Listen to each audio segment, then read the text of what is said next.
Por padrão, no Windows, quando é mencionado a unidade C, identifica o seguinte tipo de hardware. Letra A, disco rígido. Letra B, impressora. Letra C, leitor de CD ou DVD.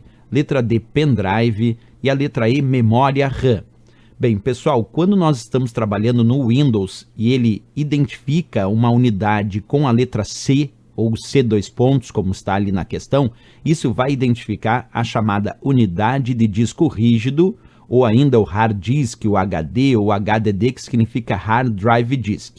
Isso quando o computador tem uma unidade de disco rígido, porque tem computadores que, em substituição à unidade de disco rígido, tem um dispositivo conhecido como SSD, que é a unidade de estado sólido. E aí, nesses computadores onde não tem disco rígido tradicional e no lugar do disco rígido tem o SSD, aí a unidade C representa o SSD. Então, basicamente, eu diria que C dois pontos pode identificar dentro de um computador, ou normalmente identifica dentro de um computador, ou a unidade de disco rígido, que é o que eu estou mostrando aí na tela, ou o chamado SSD, que é a unidade de estado sólido, que em alguns computadores substitui os discos rígidos. Bem, sabendo disso, pessoal, nós podemos também olhar um pouquinho na prática. Quer ver? Ó, no meu caso aqui, eu tenho o meu Windows, aqui estou acessando o explorador de arquivos do meu Windows, e aqui quando eu clico, no meu caso estou usando o Windows 10, mas poderia ser outras versões do Windows, quando eu clico para verificar as unidades de armazenamento dentro aqui do explorador de arquivos ou Windows Explorer,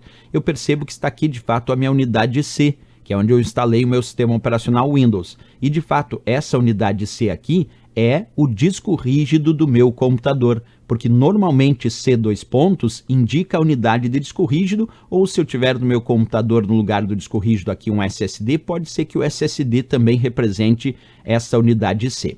Então, voltando lá para a questão, quando ele dizia por padrão, ele não disse por obrigação, porque alguém poderia me perguntar, professor, mas às vezes acontece assim assado. Perfeito, mas percebe que ele não está falando